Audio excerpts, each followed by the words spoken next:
pour essayer un peu d'échanger, une petite entretien avec l'homme télévisé. Cette opportunité que vous nous accordez de présenter notre entreprise. Je réponds au nom de Serge Chiswaka.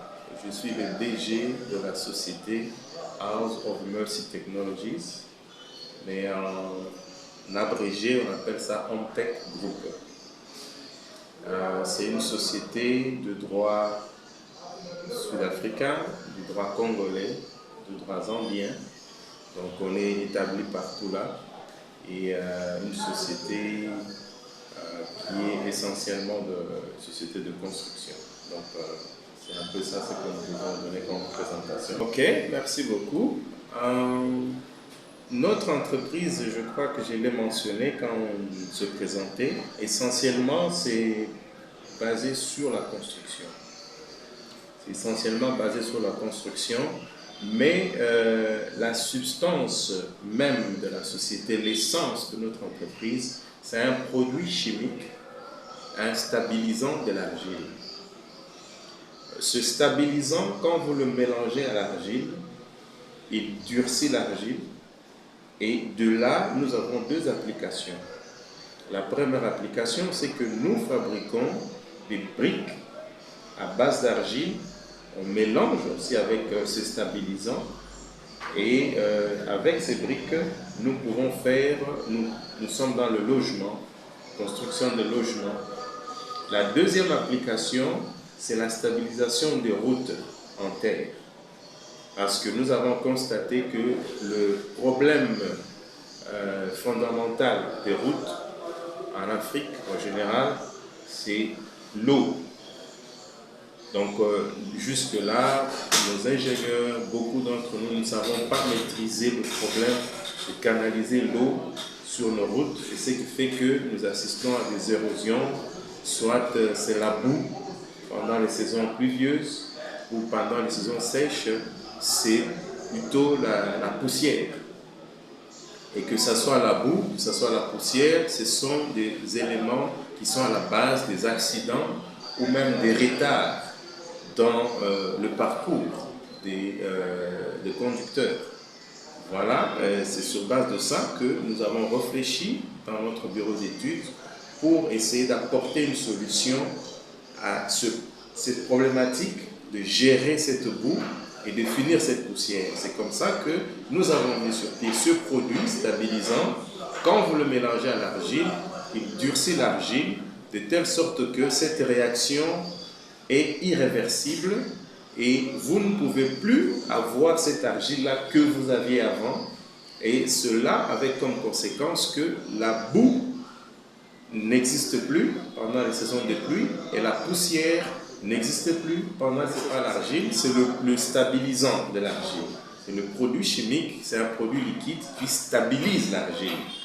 Mais pour comprendre votre préoccupation, ce produit fonctionne très bien avec l'argile. Ce qui fait que dans des zones où il y a carence d'argile, c'est ça même la faiblesse de la technologie, où il faudra apporter de l'argile qui vient d'ailleurs pour que le produit puisse fonctionner bien.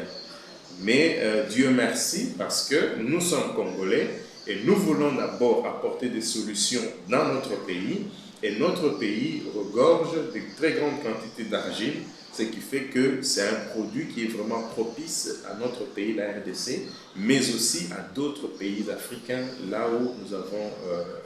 il n'y a pas de carence, parce que, comme je l'ai dit, si vous consultez les cartes géologiques de la RDC, vous allez voir que dans plusieurs provinces de la RDC, il y a toujours quelque part où on trouve de l'argile. Tout à fait.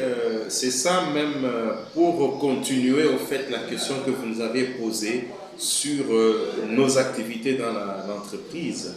En dehors de la construction, qui est essentiellement basée sur la construction dans le logement et la stabilisation de routes, nous sommes aussi dans d'autres activités comme le développement des logiciels, nous sommes dans la climatisation, nous sommes dans la fourniture des équipements d'hôtellerie, des restaurations, nous sommes aussi dans les traitements des eaux usées. Et donc c'est sur base au fait de la construction que nous nous sommes dit, quand nous rentrons dans notre pays, nous devons apporter des solutions d'une façon globale, comme un paquet. Donc, quand je viens construire, par exemple, j'amène un logement ou bien une infrastructure qui est bien climatisée, je dois amener des équipements qu'il faut pour que nous puissions être dans de bonnes conditions, par exemple.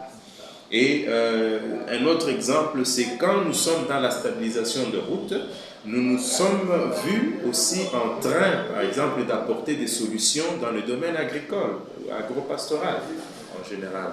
Vous voyez, donc, il est possible qu'un entrepreneur, avec une mission, une vision d'une entreprise, étende aussi des activités dans d'autres secteurs qui, initialement, ne sont pas directement la vision auquel nous avons assisté. C'est DRC 2023 Business Agri-Forum.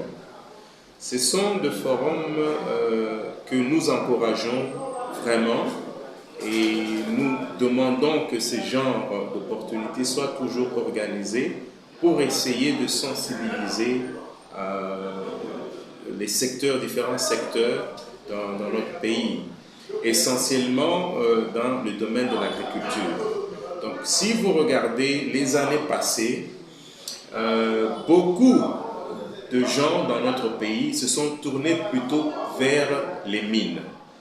Et nous avons négligé catégoriquement l'agriculture, qui est même l'essence même de la vie sur Terre.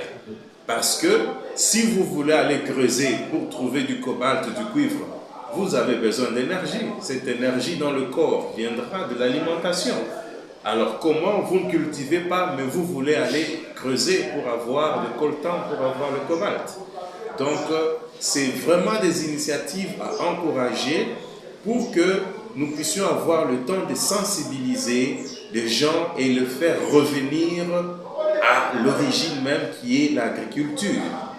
Et le thème même, c'était un thème dont la moelle épinière, c'est le motto même du chef de l'État qui parle de la revanche du sol sur le sous-sol. Alors, parlant de cette revanche-là, donc on voit l'agriculture. Et quand on parle de l'agriculture, on voit les producteurs. Et depuis longtemps, ces producteurs ont été négligés. Quand vous voyez tous les investissements qui viennent, quand vous voyez les prêts que les banques font, que ce soit Banque mondiale, Banque de développement africaine, ce sont des prêts qui sont tournés plus vers les mines, vers les autres secteurs.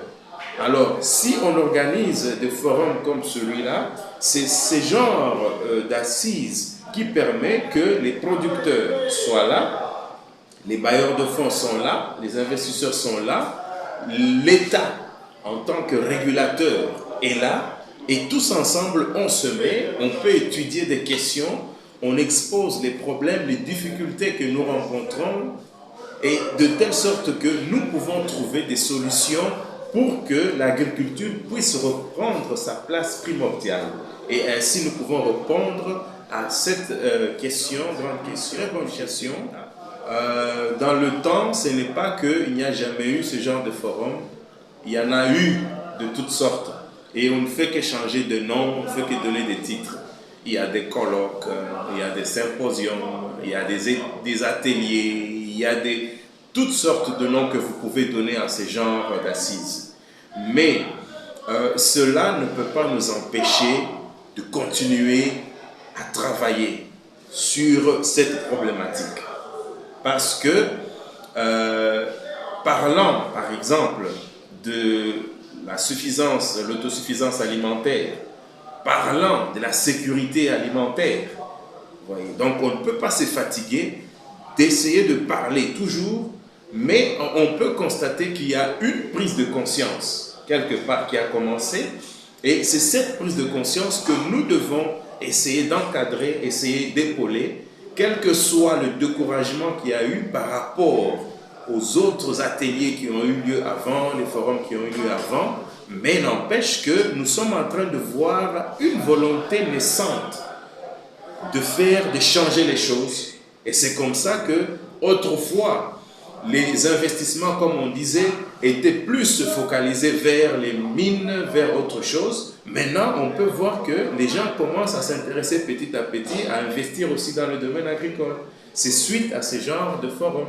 Donc, merci beaucoup pour l'opportunité. Comme je l'ai dit d'entrée de jeu, le nom de la société, c'est Homtech Group. Nous sommes basés en Afrique du Sud, nous sommes basés en Zambie, nous sommes basés ici au Congo. Et essentiellement, Congo, c'est notre pays. Et nous avions voulu vraiment apporter notre pierre de contribution à notre pays. Et surtout quand nous avons entendu l'appel du chef de l'État pour les nouvelles expertises, les nouvelles technologies, c'est comme ça que nous sommes venus pour apporter cette pierre de contribution. Et notre produit, comme je l'ai dit d'entrée de jeu, que c'est un stabilisant de route. Alors, c'est un produit très efficace qui a démontré ses capacités en Afrique australe, en Afrique du Sud, en Zambie, au Zimbabwe, Botswana, partout là-bas, nous avons démontré l'efficacité de notre produit. Et c'est pourquoi nous voulons porter haut ce produit stabilisant. Le nom c'est RSSX qui signifie Road Soil Stabilizer. Road Soil Stabilizer en français, stabilisant de sol des routes. Et quand vous appliquez ce produit sur les routes, vous avez des résultats impeccables et vous pouvez même asphalter au-dessus sans problème. Vous avez des garanties de 8 à 10 ans. Donc c'est ça le mot que nous pouvons lancer. Et pour des contacts, on peut donner notre numéro de contact, plus 27 72 20 90 366. Ok, il y a juste un aspect que nous voulons ajouter sur notre type de construction. C'est une construction qui s'est faite sans ciment entre les briques, sans béton entre les briques. Donc, vous pouvez voir la partie femelle de la brique. Et ici, c'est la partie mâle de la brique. Donc, le concept, c'est le concept des blocs Lego, comme le jeu des enfants. Donc, vous êtes en train de construire juste des blocs et de vous les superposer, autobloquants. Donc, c'est une technologie qui crée vraiment de l'emploi parce que c'est comme un jeu des enfants. Donc, n'importe qui, même si... Et nous avons un numéro local ici en RDC, c'est le plus 243 97 51 57 701. Plus 243 97 51 57 701.